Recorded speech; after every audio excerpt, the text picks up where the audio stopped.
Hey guys, today we are going to talk about radial symmetry. So we've already spoken and did a project on regular symmetry, which is when there is an image and that same image is reflected or mirrored across an axis or a line of symmetry. So radial symmetry, can we think of things that have a radius that we would say radial, or we would use the word radial. Let's have a conversation for a minute. All right, good job. So we discussed that radial symmetry is not just reflecting across a single axis, it is reflecting around a single point. So kind of like a flower, we have that nice center, and then we have petals that are almost the same size and same shape. Now they obviously vary a little bit, but these petals reflect or rotate around that one single center point. Bike wheels. So if we have a bike wheel and all of its spokes, so they reflect around that center point. An orange slice, pie, round cakes, lots of things have radial symmetry. We are going to start by designing one single piece, so one piece of pie or one flower petal, okay? So just one little piece. We're going to break it down like we designed one half of our regular symmetry. We are going to do one little piece of our radial symmetry. So you will have a triangle. It's up to you how you turn it. It doesn't matter if the point is towards you, point is away from you, to the left, to the right, wherever you want it. I'm going to have mine pointing towards me, and I want you to think of a word that describes you or a word that is very important to you. And then count out how many letters are in it. So I want you to have at least 4 letters. I know we can do more, or I know we can do really well with 4 letters. So I'm going to use the word creative. So I'll count up my letters, C-R-E-A-T-I-V-E. I have 8. We're counting it out because now I can kind of know where my letters should be so I don't run out of room. So I know I should have 4 letters on this side and 4 letters on this side. I can do even more and break it down just by giving me a little crease.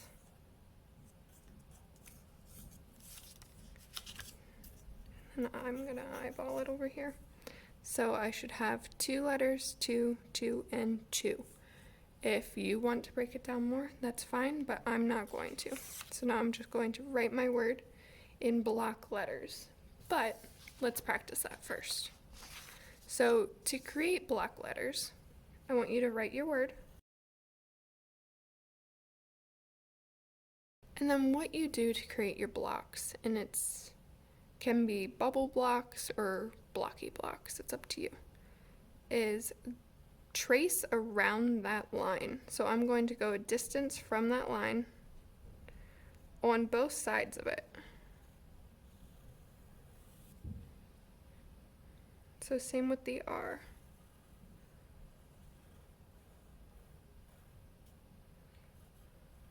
And then if I go in and erase my original letter, I will have some nice block letters. So now that we've practiced writing in block letters, we're going to move on to our triangle.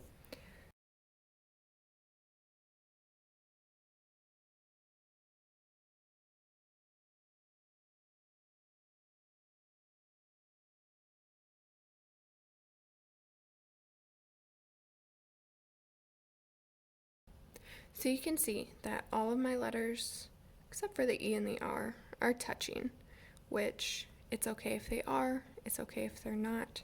That's up to you. But what you must do is extend them all the way from the top to the bottom. So you're not drawing the top or the bottom of any of these letters. My C comes up and it's actually open to the top. Same with here on the bottom. It's open.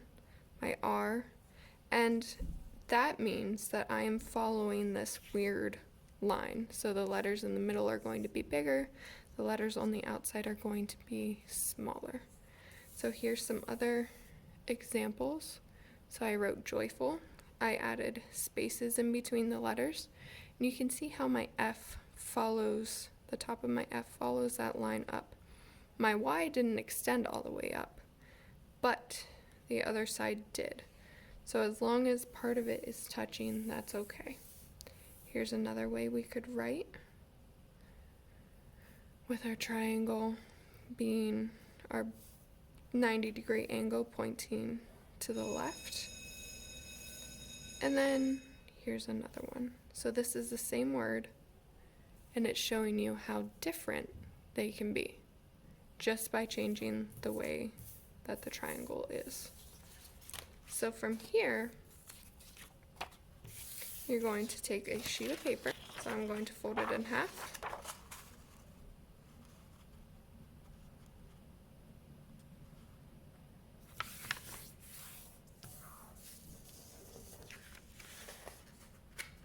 Open it up. So in my crease, it was folded this way. I'm going to fold it in half again, this way. And do your best to line it up really, really well. It's going to help you out a lot in the long run. So now that I have that plus sign, we're going to go corner to corner. And this can be tricky because your previous folds might not want you to. So just hold down the side and you're going to make a big triangle. So line up the 2 points for the 2 corners and pull back. So my corners are lined up, I pulled back, and then flatten it out. Open it back up, do the same thing, opposite corners.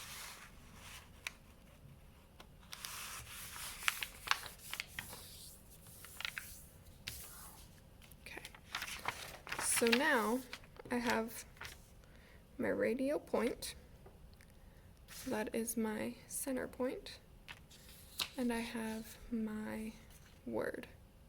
So what you're going to do is decide which 45-degree angle, so we have our 90-degree angle, which is the bigger point.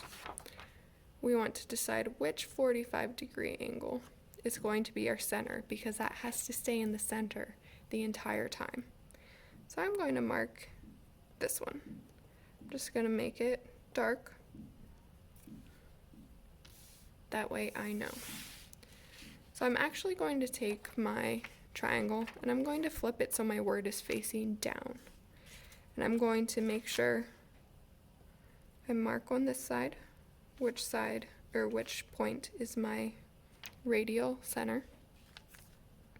And I'm going to line up that triangle in one of those spaces.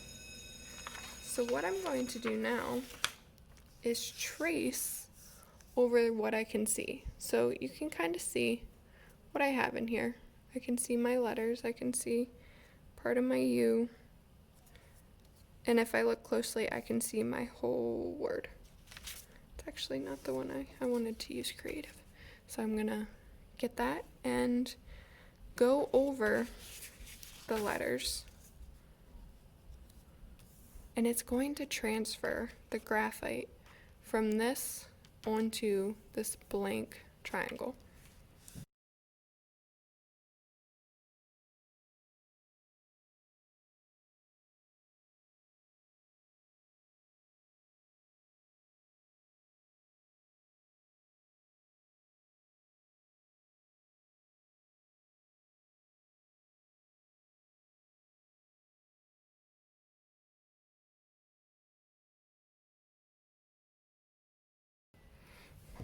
So I made sure that I did not move my triangle at all.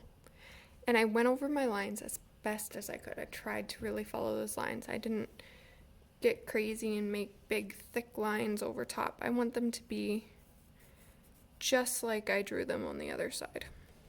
So now we're going to flip this up and see how it transferred the graphite over. So this is a long process, but I think it's really worth it. I'm going to go, and again, you are following it to the T. So you're following it exactly as it is. I'm not going to go off and make up my own letters here. I'm going to make sure that I am following those lines as they are. Because if I start making it up now, my radial symmetry is going to be way, way off.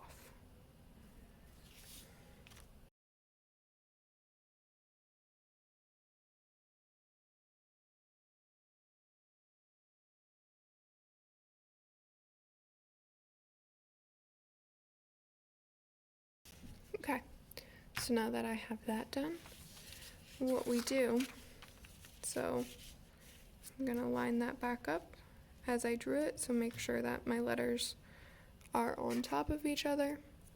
I'm going to take it and I'm going to flip it across either down or over. It's up to you. But the center point has to stay in the center. And our letters, remember how I said that they are open on the top? They should be open to each other. So the top of my R should be touching the top of my R. Top of my E is touching the top of my E, and so on. So there should be empty space between those two letters. So I'm going to continue doing the same thing around this entire sheet of paper.